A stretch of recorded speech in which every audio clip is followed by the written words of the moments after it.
ఆదివాసీల అభ్యున్నతే ప్రభుత్వ లక్ష్యమని ముఖ్యమంత్రి నారా చంద్రబాబు నాయుడు అన్నారు. టెలికమ్యూనికేషన్స్ సంస్థలతో ఒప్పందం చేసుకుని గిరిజన గ్రామాలకు వేగంగా కనెక్టివిటీ కల్పిస్తున్నామని చంద్రబాబు వెల్లడించారు. విజయవాడలో నిర్వహించిన ప్రపంచ ఆదివాసీ దినోత్సవ సభలో సీఎం చంద్రబాబు నాయుడు కీలక వ్యాఖ్యలు చేశారు. ప్రతి ఒక్కరూ దేశం కోసం పనిచేయాలని, దేశం మనకు ఏమిచ్చిందనే దానికంటే మనం దేశానికి ఏమిస్తున్నామనే ఆలోచన ఉండాలని సీఎం చంద్రబాబు నాయుడు సూచించారు. నేను నా దేశం ఎజెండా ఉంటే ఏదైనా సాధించవచ్చునని అన్నారు. విద్యార్థి బాగా చదివి స్టార్టప్ కంపెనీ స్థాపించిన దేశ సేవ చేసినట్లేనని అన్నారు. రాష్ట్రానికి, దేశానికి విజన్ ఉన్నట్లే ప్రతి ఒక్కరికి వ్యక్తిగతంగా, కుటుంబానికి, గ్రామానికి ఒక విజన్ ఉండాలని సూచించారు. ఆదివాసీలకు చేయూతనిస్తే అద్భుతాలు సృష్టిస్తారని, ధీన్సా నృత్యం గిన్నిస్ రికార్డులో ఎక్కడం గర్వకారణమన్నారు. రాష్ట్రంలో 29 లక్షల మంది గిరిజనులు ఉన్నారన్నారు. వారి అభ్యున్నతికి కోట్లాది రూపాయలు ఖర్చు చేస్తున్నామని సీఎం తెలిపారు. విద్య, వైద్యం, మౌలిక సదుపాయాలు, నైపుణ్యాభివృద్ధికి ప్రాధాన్యతనిస్తున్నామన్నారు. 9 ఐటీడీఏ కేంద్రాల అభివృద్ధితో మంచి ఫలితాలు వస్తాయని, గిరిజన ప్రాంతాల్లో రోడ్లు, కనెక్టివిటీ సదుపాయాలు మెరుగుపరుస్తున్నామని చెప్పారు. 2027 డిసెంబర్ నాటికి గిరిజనులందరికీ ఇళ్లు, సోలార్ వ్యవస్థ ఏర్పాటు చేస్తామని, టెలికమ్యూనికేషన్ సంస్థలతో ఒప్పందం చేసుకుని గిరిజన గ్రామాలకు వేగంగా కనెక్టివిటీ కల్పిస్తామని చంద్రబాబు నాయుడు వెల్లడించారు. బిఆర్ అంబేద్కర్ అని నేను ఒక రాజ్యాంగాన్ని రాసి మనకు అప్పచెప్పి వెళ్ళారు. ఇంకొక పక్క ఈ రోజు మనం చూస్తే ఎన్టీఆర్ ని ఒకసారి గుర్తుపెట్టుకుంటే ఆయన అంతే. పేదవాళ్ళ గుండెల్లో, గిరిజనుల్లో, ఆదివాసుల్లో శాశ్వతంగా ఉండే ఏకైక వ్యక్తి నందమూరి తారక రామారావు గారు. ఇంకొక పక్క ఈరోజు ప్రధానిగా నరేంద్ర మోడీ అనే నేను దేశ ప్రతిష్టని ప్రపంచమంతా చాటి చెప్పగలిగారంటే ఈ విషయాలన్నీ మీరు గుర్తుపెట్టుకోవాలి. అందరూ సాధారణ కుటుంబాలను పుట్టారు, చిన్న కుటుంబాలను పుట్టారు. పుట్టినప్పుడు బరువు కూడా యూనిఫామ్ గానే ఉంటుంది. ఒకరు ఎక్కువ బరువు, ఒకరు తక్కువ బరువు పుట్టరు. ఓసారి కొన్ని వ్యత్యాసాలు ఉన్నా మళ్ళా కరెక్ట్ చేసుకుంటాం. అయితే ఈ సందర్భంగా మీరు గుర్తుపెట్టుకోవాల్సింది, నేను ఏంటి, ఎలా ఎదగాలి, ఈ సమాజానికి, దేశానికి నేను ఏమి ఇవ్వాలి అనే లక్ష్యంతో మనం పనిచేయాల్సిన అవసరం ఉంది. మనమంతరం దేశ అభివృద్ధిలో భాగస్వాములు కావాలి. ఈ విషయం మీ అందరినీ కోరుతున్నాను. ఎందుకు ఈ విషయం చెప్తున్నానంటే, నేను నా దేశం అన్నింటికంటే ముఖ్యంగా ఉండాలి. మీరు బాగుండాలి, మీ కుటుంబం బాగుండాలి, మీ గ్రామం బాగుండాలి, ఈ దేశం బాగుండాలనే పనితో మనం పనిచేయగలిగితే ఇక ఏ సమస్య ఉండదనే విషయం గుర్తుపెట్టుకోవాలి. దేశభక్తి అన్నింటికంటే ముఖ్యం. ఇక్కడే మీరు చూశారు, తెలుగు తల్లితో ప్రారంభించాం, వందే మాతరం పాడుకున్నాం, మళ్ళీ జనగణమనతో మన మీటింగ్ కూడా సమాప్తి చేస్తున్నాం. ఈ స్ఫూర్తిని ఇంటింటికి తీసుకెళ్లాల్సిన అవసరం ఉంది. నీ కోసం నువ్వేం చేసుకుంటున్నావు, నీ కుటుంబం కోసం ఏం చేస్తున్నావు, దేశం కోసం ఏం చేస్తున్నావు అనే ఆలోచన అందరిలో రావాల్సిన అవసరం ఉంది. ఈ స్వాతంత్ర సమర దినోత్సవ సందర్భంగా 7 రోజులుంది. ఈ రోజు నుంచి 15 వరకు, ఆ తర్వాత 2047 వికసిత్ భారత్, స్వర్ణాంధ్రప్రదేశ్ ఉంటుంది. నేడు ఆదివాసీలు గౌరవంగా జీవిస్తున్నారంటే అందుకు సీఎం చంద్రబాబు నాయుడు ప్రధాన కారణమని గిరిజన సంక్షేమ శాఖ మంత్రి గుమ్మిడి సంధ్యారాణి తెలిపారు.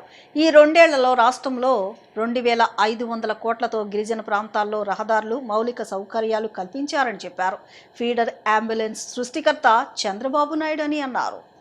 ఆదివారం ప్రపంచ ఆదివాసీ దినోత్సవం సందర్భంగా విజయవాడలో ప్రత్యేక కార్యక్రమాన్ని నిర్వహించారు. ఈ సందర్భంగా మేము మాట్లాడుతూ, ప్రపంచ ఆదివాసీ దినోత్సవం అనేది గతంలో ఎవరూ చూడలేదన్నారు. సీఎం చంద్రబాబు వచ్చాకే ఆదివాసీ దినోత్సవం సంబరంగా జరుగుతుందని గుర్తు చేశారు. నేడు గిరిజనులు బాగా చదువుకుని అన్ని రంగాల్లో రాణిస్తున్నారని పేర్కొన్నారు. నాడు ఎన్టీఆర్ తరువాత చంద్రబాబు హయాంలోనే గిరిజనులకు మేలు జరిగిందని చెప్పారు. School of excellence, college of excellence ద్వారా 2 లక్షల మంది గిరిజనులు చదువుకుంటున్నారని వివరించారు. నేడు ప్రతి క్లాస్కి ఓ టీచర్ ఉన్నారంటే అందుకు సీఎం చంద్రబాబు నాయుడు, మంత్రి నారా లోకేష్ కారణమని పేర్కొన్నారు. 50 ఏళ్లకే గిరిజనులకు సీఎం చంద్రబాబు పెన్షన్ ఇచ్చారని అన్నారు. గత ప్రభుత్వం 18 పథకాలను రద్దు చేసి గిరిజనులు పొట్టకొట్టారని ఆవేదన వ్యక్తం చేశారు. కానీ సీఎం చంద్రబాబు వచ్చాక ఆ 18 పథకాలను మళ్లీ అమలు చేశారని చెప్పారు. ఈ 2 ఏళ్లలో రాష్ట్రంలో 2,500 కోట్లతో గిరిజన ప్రాంతాల్లో రహదారులు, మౌలిక సదుపాయాలు కల్పించారని చెప్పారు. ఫీడర్ అంబులెన్స్ సృష్టికర్త చంద్రబాబు నాయుడు అని అన్నారు.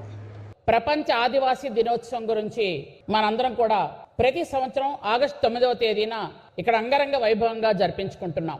ఇందాక పెద్దలు చెప్పినట్టుగా ఇంతకు పూర్వం ఎప్పుడు కూడా ప్రపంచ ఆదివాసీ దినోత్సవం అనేది ఎవరు వినలేదు, ఎవరు చూడలేదు. సిబిఎన్ వచ్చిన తర్వాతనే గిరిజనులకి ఆదివాసీ దినోత్సవ ఫలాలు దక్కుతున్నాయి. ఆదివాసీ దినోత్సవం అంటే అదొక పండగే కాదు, అది గిరిజనుల తాలూకా సంస్కృతి, సంప్రదాయం, గౌరవం, వాళ్ళకున్నటువంటి అన్ని రకాల ఆకాంక్షలు, కోరికలు చెప్పుకునేది. ఈ ఆదివాసీ దినోత్సవం అనేది గిరిజనులందరూ సంబరంగా జరుపుకునే ఒక పండగ రోజు. ఈరోజు గిరిజనులందరూ చదువుకుంటున్నాం, 10 మందిలో తిరుగుతున్నాం అంటే ప్రతిసారి కూడా మనం చూసుకున్నట్టయితే తెలుగుదేశం ప్రభుత్వంలోనే జరుగుతుంది. అది ఆ రోజు ఎన్టీ రామారావు గారు, ఈరోజు సిబిఎన్ గారు ద్వారా మాత్రమే గిరిజనులకు మంచి జరిగింది అని నేను మరొకసారి తెలియజేసుకుంటున్నాను. ఆనాడు నందమూరి తారక రామారావు గారు గిరిజన గూడాల్లో వెలుగు నింపాలని ₹2 కిలో బియ్యం ఇచ్చి, గిరిజనులకు ఇల్లు ఇచ్చి, ఆ రోజు ఐటీడీఏల ద్వారా గిరిజనులకు మంచి జరుగుతుందని ముందు చూపుతో కొన్ని స్కూల్స్ శాంక్షన్ చేస్తే, తర్వాత వారి వారసత్వాన్ని పురుకుపుచ్చుకున్నటువంటి మన ముఖ్యమంత్రి మన చంద్రబాబు నాయుడు గారు best available schools, school of excellency, college of excellency, ఇట్లాంటి ఒక మంచి స్కూల్స్ అంటే ప్రైవేట్ స్కూల్స్కి ధీటుగా ఉన్నటువంటి స్కూల్స్ పెట్టి ఈరోజు దాదాపు 2 లక్షల మంది గిరిజన బిడ్డలు హాస్టల్స్లో చదువుకుంటున్నారంటే అది కేవలం మన ముఖ్యమంత్రి చంద్రబాబు నాయుడు గారి వల్లే సాధ్యమైంది. ఇంద్రకీలాద్రిపై వెలిసిన దుర్గమ్మను ఎంపీ కేశినేని శివనాథ్ కుటుంబ సమేతంగా దర్శించుకున్నారు. ఈ సందర్భంగా ఆలయ చైర్మన్ బొర్రా గాంధీ, ఆలయ కార్యనిర్వహణాధికారి వికే సీనా నాయక్ ఎంపీ కేశినేని శివనాథ్కి ఘనంగా స్వాగతం పలికారు. అనంతరం ఎంపీ కుటుంబ సభ్యులకు ఆలయ అధికారులు ప్రత్యేక దర్శన ఏర్పాట్లు చేశారు. అమ్మవారిని దర్శించుకున్న అనంతరం ఆలయ వేద పండితులు వేద మంత్రోచ్చరణల మధ్య ఎంపీ శివనాథ్కి వేద ఆశీర్వచనాన్ని అందించారు.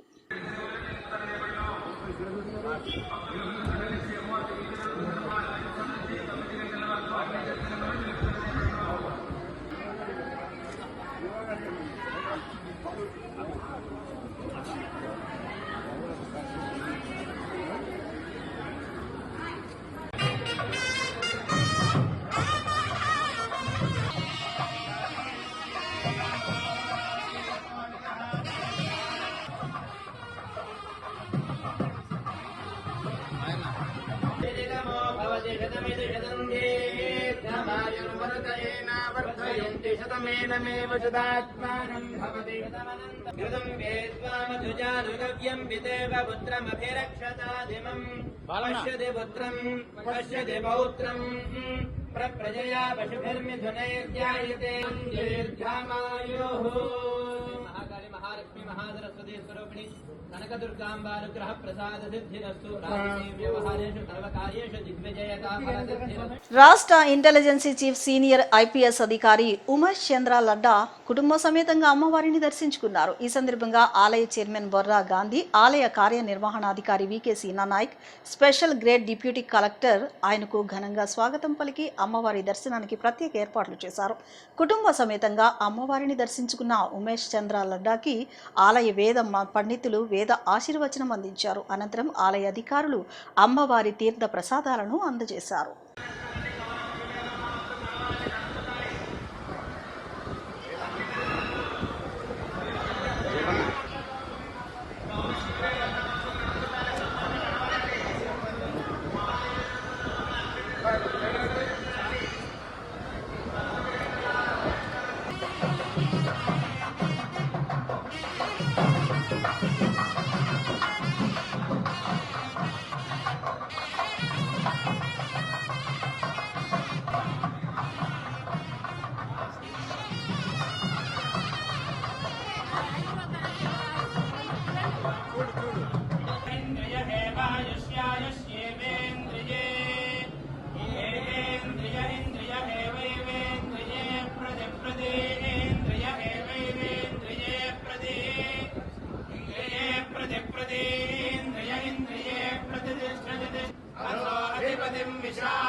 పేద మధ్యతరగతి కుటుంబాలకు ముఖ్యమంత్రి సహాయ నిధి అండగా నిలుస్తోందని సెంట్రల్ ఎమ్మెల్యే బోండా ఉమామహేశ్వరరావు అన్నారు.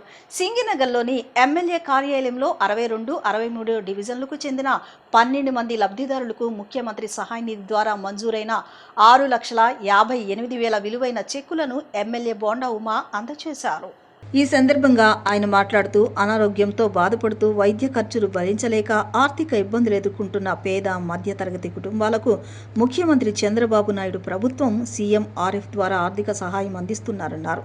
తన కార్యాలయాన్ని ఆశ్రయించే నిరుపేదలకు సీఎంఆర్ఎఫ్ ఎల్ఓసీల ద్వారా సాయం అందేలా నిరంతరం కృషి చేస్తున్నామని చెప్పారు. నియోజకవర్గ అభివృద్ధితో పాటు అర్హులైన ప్రతి ఒక్కరికి ప్రభుత్వ సంక్షేమ పథకాలు, ఆర్థిక సహాయం అందేలా చర్యలు తీసుకుంటున్నామని బోండా ఉమా స్పష్టం చేశారు. ప్రజల సమస్యల పరిష్కారం కోసం ప్రతి శుక్రవారం ప్రజా దర్బార్ నిర్వహిస్తూ వినతులను స్వీకరిస్తున్నామని చెప్పారు. ప్రజలకు ఎప్పుడు ఏ సమస్య వచ్చినా తన కార్యాలయం అందుబాటులో ఉంటుందని, అర్హత ఉన్న ప్రతి ఒక్కరికి ప్రభుత్వ సంక్షేమ ఫలాలు అందేలా నిరంతరం పనిచేస్తామని ఎమ్మెల్యే బోండా ఉమా హామీ ఇచ్చారు. చెక్కులు పంపిణీ చేశారు. మరి గత గవర్నమెంట్ మాటలు చెప్పడమే, ఈరోజు అయితే మాటలు కాదు చేతలతోనే చేసి చూపిస్తున్న వ్యక్తి ఎవరైనా ఉన్నారంటే మా ఎమ్మెల్యే బోండా ఉమామహేశ్వరరావు ఈ సందర్భం తెలియజేసుకుంటూ, మరి ఎవరైతే లబ్ధిదారులు ఉన్నారో వాళ్ళందరూ కూడా దేని ద్వారా అయితే పెట్టుకున్నారో అవన్నీ ఎవరిచ్చి చెప్తారని ఈ సందర్భంగా మీకు తెలియజేస్తాను. నాది ప్రకాష్ నగర్, దుర్గా ప్రసాద్ నా పేరు. సీఎం రిలీఫ్ ఫండ్కి పెట్టాను. 72,000 పెడితే 36,300 ఇచ్చారు. చెక్ ఇచ్చారు సార్. థ్యాంక్స్ సీఎం గారికి, థ్యాంక్స్ ఎమ్మెల్యే గారికి, థ్యాంక్స్. నా చెక్ థ్యాంక్స్ ఎమ్మెల్యే గారికి, సీఎం గారికి ధన్యవాదాలు. నా పేరు ప్రేమ్ కుమార్ అండి. నేను ఏప్రిల్లో పెట్టుకున్నాను సీఎం రిలీఫ్ ఫండ్కి. నాకు 39,000 వచ్చింది. సీఎం గారికి అండ్ ఎమ్మెల్యే గారికి థ్యాంక్స్ అండి.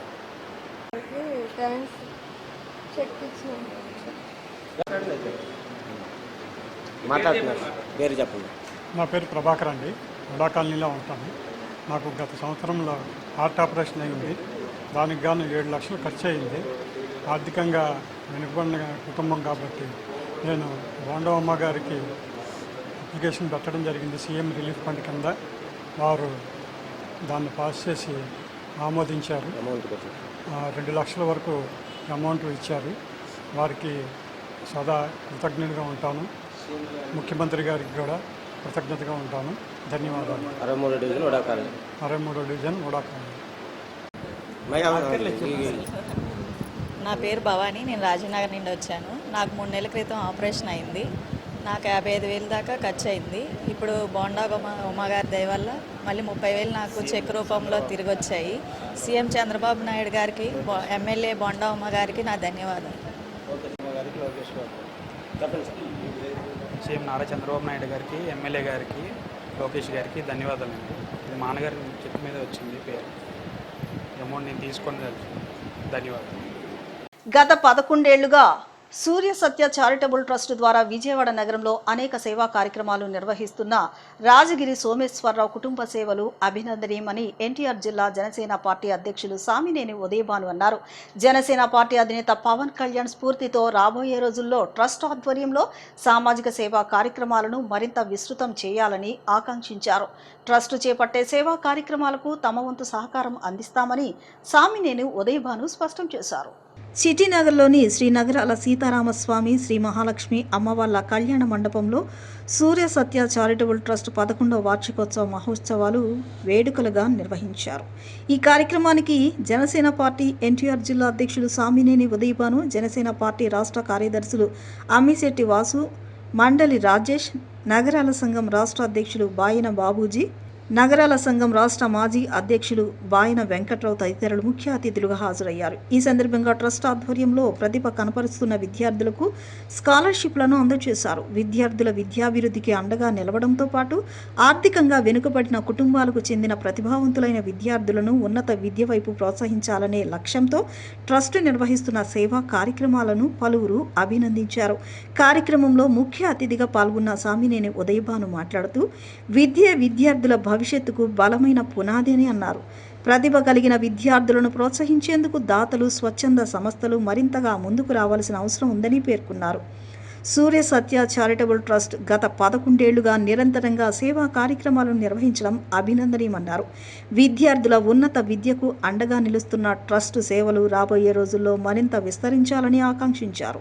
అనంతరం Surya Satya charitable trust chairman Rajagiri Someswararao మాట్లాడుతూ గత 11 ఏళ్లుగా తమ ట్రస్ట్ ద్వారా విద్యార్థులకు స్కాలర్షిప్లు అందజేస్తున్నామని చెప్పారు.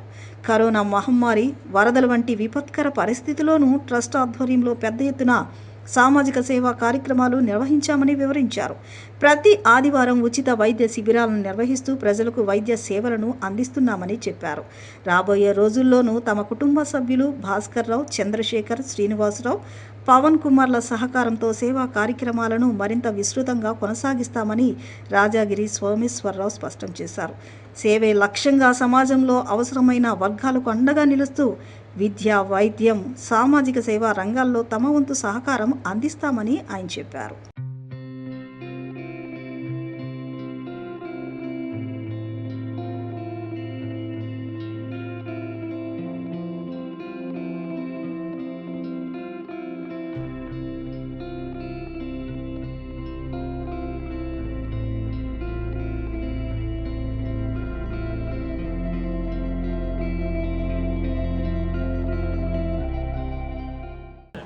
ఈరోజు విజయవాడ నగరంలో సూర్యసత్య చారిటబుల్ ట్రస్ట్ ఆధ్వర్యంలో సోమేశ్వరరావు గారు మొట్టమొదటి కూడా విజయవాడ నగరంలో నగరాల కుటుంబంలో క్యాస్ట్లో ఉండి అనేక రకాల సేవా కార్యక్రమం చేస్తూ దాదాపుగా 2017 నుంచి అంటే 11 సంవత్సరాల పైగా ఈ చారిటబుల్ ట్రస్ట్ని ప్రారంభించి ప్రతి సంవత్సరానికి ఒకసారి కాకుండా సంవత్సరంలో పలుమార్లు అంటే దాదాపుగా నెలకి ఒక కార్యక్రమం, ఏదో ఒక మంచి సేవా కార్యక్రమం, చదువుకునే పిల్లలకి స్కాలర్షిప్లు ఇవ్వటం, వికలాంగులకి వాహనాలు ఇవ్వటం, అలానే పేదలకి వస్త్రదానం చేయటం, కంటి ఆపరేషన్లు, ఇలా అనేక రకాల సేవా కార్యక్రమాలు చేస్తూ సోమేశ్వరరావు గారు మరి విజయవాడ నగరంలోనే కాకుండా జిల్లా మొత్తం కూడా అనేక రకాల ఈ సూర్య సత్య చారిటబుల్ ట్రస్ట్ పేరు మీద కార్యక్రమాలు చేస్తున్నారు. మరి ఈరోజు 11వ వార్షికోత్సవం సందర్భంగా మరి జనసేన పార్టీ ఆధ్వర్యంలో జనసేన పార్టీలో అభిమానులుగా పవన్ కళ్యాణ్ గారి ఏదైతే సేవా కార్యక్రమాలు చేస్తున్నారో మరి దాన్ని స్ఫూర్తిగా తీసుకొని సోమేశ్వరరావు గారి కాకుండా వారి కుటుంబ సభ్యులు మరి వారి అబ్బాయిలు ఇద్దరు కూడా ప్రవాస భారతీయులుగా అమెరికాలో స్థిరపడి ఉన్న చంద్రశేఖర్ గారు, అలానే మరొకరు శ్రీనివాసరావు గారు, ఇద్దరు కూడా ఇవాళ యుఎస్లో ఉంటూ మరి వారి తండ్రి గారికి ఆర్థిక సహాయం చేస్తూ ఈ చారిటబుల్ ట్రస్ట్ని ముందుకు నడిపిస్తూ ఉన్నారు. ఈరోజు మమ్మల్ని అందరినీ కూడా జనసేన పార్టీ నాయకుల్ని, నగరాల్లో ఉన్న పెద్దల్ని అందరినీ కూడా వారి కుటుంబంలో ఉన్న అందరి పెద్దలను కూడా పిలిచి మా చేతుల మీదుగా దాదాపుగా 60 మంది చదువుకునే విద్యార్థుల్ని బాగా చదువుకునే పిల్లల్ని కూడా పిలిచి వారికి ఆర్థిక సహాయం చేస్తూ 60 చెక్కుల్ని మరి మా అందరి చేతుల మీదుగా ఇప్పించేందుకు మరి వారికి హృదయపూర్వకమైన అభినందనలు చేస్తున్నాం. భవిష్యత్తులో ఇంకా అనేక రకాల సేవా కార్యక్రమం చేసి అటు జనసేన పార్టీకి అలానే పేద వర్గాల వారికి సహాయం చేసే పరిస్థితిలో ఉండాలని చెప్పి కోరుకుంటూ వారిని ప్రత్యేకంగా మనస్ఫూర్తిగా అభినందిస్తున్నాం. అలానే అమ్మవారికి, కనకదుర్గమ్మ అమ్మవారు వారి కుటుంబానికి ఇంకా అనేక రకాల మేలు చేస్తూ ఇంకా ఆర్థిక సహాయం చేసే శక్తిని ఇవ్వాలని చెప్పి కోరుకుంటూ సెలవు తీసుకున్నాను. 11 సంవత్సరాల నుండి మా ట్రస్ట్ ద్వారా స్కాలర్షిప్లని, చదివేంద్రము, తర్వాత ఒక డాక్టర్ని పెట్టి ప్రతి ఆదివారం మెడికల్ క్యాంపును పెట్టి ఎంతోమంది పేదలకి, నిరుపేదలకి అది జనరల్ బీపీ, షుగరు అట్లాంటి మెడిసిన్స్ ఇచ్చి ఎంతో సర్వీస్ చేస్తాం.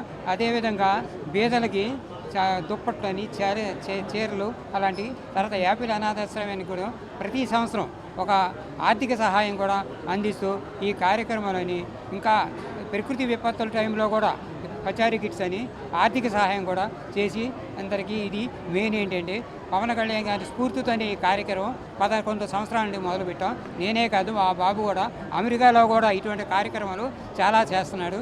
ఈ కార్యక్రమాలని ఇది చాలా సంతోషంగా చేయాలని అని కోరుకుంటాను. చంద్రబాబు ప్రభుత్వం ఉద్యోగులను మోసం చేస్తుందని ఏపీజీఈఎఫ్ మాజీ చైర్మన్ కాకర్ల వెంకటరామిరెడ్డి ఆరోపించారు. తాడేపల్లిలోని ఉద్యోగుల జీతాలు, బకాయిలపై ఫ్యాక్ట్ పేపర్ విడుదల చేసిన ఆయన శ్వేతపత్రం పేరుతో ప్రభుత్వం చెబుతున్న అంశాల్లో వాస్తవాలు లేవని విమర్శించారు. ఉద్యోగులకు ప్రభుత్వం 55,000 కోట్ల బకాయిలు చెల్లించాల్సి ఉందని, 5 డిఏలు పెండింగ్లో ఉన్నాయని కాకర్ల ఆరోపించారు. 2 ఏళ్లుగా ఐఆర్ ఇవ్వలేదని, కొన్ని శాఖల్లో 2 నెలలుగా జీతాలు కూడా చెల్లించలేదని అన్నారు. ఎన్నికలకు ముందు ఉద్యోగులకు ఇచ్చిన హామీలను అమలు చేయాలని మాత్రమే తాము కోరుకున్నామని స్పష్టం చేశారు. ఉద్యోగులపై ప్రభుత్వం కక్ష సాధింపు చర్యలకు పాల్పడుతుందని కాకర్ల వెంకట్రామిరెడ్డి విమర్శించారు. అతి తెలివిగా పావులు కలుపుతున్నారు ముఖ్యమంత్రి గారు. అందులో భాగంగానే ఒక 2 నెలల కిందట మీ అందరూ చూసింటారు, ఎల్లో మీడియా పేరున్న పత్రికలన్నీ ఏపీహెచ్పి అంటూ ఒక కథనం రాసినాయి. అంటే హిమాచల్ ప్రదేశ్లో ఉద్యోగుల జీతాలు ఎక్కువైపోయి ఆర్థికంగా ప్రభుత్వం ఇబ్బందులు పాలయ్యి ఉద్యోగులు జీతాలు ఇవ్వలేక ఉద్యోగుల జీతాలు తగ్గించింది. మన రాష్ట్రంలో కూడా, ఏపీలో కూడా అదే పరిస్థితి ఉంది. ఉద్యోగులకు ఎక్కువ జీతాలు ఉన్నాయి. మన రాష్ట్రంలో అలాంటి పరిస్థితి వస్తుందని చెప్పి 2 నెలల కిందట, నెల కిందట ఆ ఎల్లో మీడియాలోని పత్రికలన్నీ రాసినాయి. అంటే దాని ఉద్దేశం ఏంటంటే ఉద్యోగులకు ఒక హెచ్చరిక లాంటిది. అంటే మీకు జీతాలు ఇవ్వడమే ఎక్కువ, జీతాలు ఇవ్వడానికి ఇబ్బంది పడుతున్నాం, 1వ తారీఖు మీకు జీతాలు ఇవ్వడమే గొప్ప, కాబట్టి మీరు ప్రభుత్వం నుంచి డిఏలు కానీ, పిఆర్సీ కానీ, ఐఆర్లు కానీ ఇలాంటివన్నీ ఏమీ ఆశించకండి అని ఉద్యోగులను మానసికంగా ప్రిపేర్ చేయడానికి, ఉద్యోగులు ఏమి అడగకుండా ముందుగానే వాళ్ళ ఆత్మస్థైర్యం, ఉద్యోగుల మానసిక స్థైర్యాన్ని దెబ్బతీయడానికి, ఉద్యోగులు మానసికంగా ప్రిపేర్ చేయడానికి, జీతం ఇచ్చే చాలే, ఇంకా ఏమి మన జీతం మనకు తగ్గించకుండా జీతం ఇచ్చే చాలు అని ఉద్యోగులు అనుకూలన చేయడానికి ఆ పత్రికల్లో కథనాలు రాయించిండ్రు. అందులో దాని కంటిన్యూషన్గానే ముఖ్యమంత్రి గారు ఒక 2 రోజుల కిందట ప్రోగ్రెస్ రిపోర్ట్ అంటూ ఒక వైట్ పేపర్ రిలీజ్ చేసిండ్రు. అందులో చెప్పినవన్నీ అబద్ధాలే. మిగతా అంశాలన్నీ పక్కన పెడితే ఉద్యోగులకు సంబంధించి ఉద్యోగుల జీతాలు ఎక్కువైపోతున్నాయని చెప్పి మళ్ళీ, అంటే రాష్ట్రానికి వచ్చే ఆదాయం అంతా ఉద్యోగుల జీతాలకే పోతుంది అని చెప్పే ఉద్దేశం. అంటే ఆయన ఉద్దేశం ఏంటో అర్థం కావడంలే. విజయవాడ కార్పొరేషన్లన్నిటికీ 17 జిల్లాల్లో ఉన్న కార్పొరేషన్లన్నిటికీ ట్రాన్స్పోర్ట్ పెట్టమని చెప్పేసి జూనియర్ అసిస్టెంట్లు, సీనియర్ అసిస్టెంట్లు, సూపరింటెండెంట్ని మల్టీ జోన్లుగా ఏర్పాటు చేసి, బిగ్ జోన్స్గా ఏర్పాటు చేసి ట్రాన్స్పోర్ట్ చేస్తున్నారు. గతంలో ఉన్న ప్రభుత్వం ఆ విధానాన్ని ఆఫ్ చేసింది. కానీ ఇప్పుడు మన ఎంప్లాయీస్ అందరూ దానికి చాలా బాధపడుతున్నారు. ఎందుకంటే ఇక్కడ పిల్లల చదువులు విజయవాడలో ఉన్నారనుకో జూనియర్ అసిస్టెంట్లుగా, వీళ్ళు పిల్లల చదువులు అన్నీ ఇక్కడే ఉంటాయి. కానీ ఇప్పుడు ట్రాన్స్ఫర్ చేస్తే రాజమండ్రి, ఏలూరు, కాకినాడ జిల్లాకి ట్రాన్స్ఫర్ చేస్తున్నారు. దానివల్ల మన ఎంప్లాయీస్ మొత్తం చాలా బాధపడుతున్నారు. కాబట్టి ఈ విధానాన్ని కొని మన కూటమి ప్రభుత్వం మార్చుకోవాల్సిందిగా మేము తెలియపరుస్తున్నాము. ఎందుకంటే ఆ ప్రభుత్వాన్ని కూడా మేము ఎత్తేది కాదు. కానీ ఇప్పుడు 6 జిల్లాలు, అల్లూరు శ్రీరాముడు జిల్లా 6 జిల్లాలు ఏర్పాటు చేశారు. ఆ ఏర్పాటు చేసిన దానికి మన ఎంప్లాయీస్ మొత్తం డివైడ్ చేస్తూ చూస్తున్నారు. కాబట్టి అలాగ లేకుండా ఈ కూటమి ప్రభుత్వాన్ని ఆప్ చేయవలసిందిగా మేము ఎంప్లాయీస్ ద్వారా ఏడుకుంటున్నాం. రెండో ఆలోచన, మాకు సడన్ లీవ్లు పెండింగ్ ఉన్నాయి. ఆ పెండింగ్ ఉంటే దానికి సంబంధించి మేము అనేక పలుమార్లు ఆర్థిక శాఖ మంత్రి గారిని కలిసాము. రిటైర్ ఎంప్లాయీస్ కూడా ఉన్నారు ఇందులో. వాళ్ళకి సడన్ లీవ్లు రాలేదు. వాళ్ళ యొక్క చాలా బాధపడుతున్నారు. ఒక్క గ్రాడ్యుయేట్ ఒకటి శాంక్షన్ చేశారు, వాళ్ళకి ఇచ్చారు. అది కూడా 15,000 ఉంటే 10 లక్షలు ఇచ్చారు, 15 లక్షలు ఉంటే 10 లక్షలు ఇచ్చారు, 5 లక్షలు ఆఫ్ చేశారు. వాళ్ళు చాలా బాధపడుతున్నారు. కాబట్టి ఇది కూడా కూటమి ప్రభుత్వానికి తెలియజేస్తున్నాము. కాబట్టి సడన్ లీవ్లు కూడా శాంక్షన్ చేయవలసిన కోరుతున్నాము. ఇప్పుడు చిన్న విరామం తీసుకుందాం.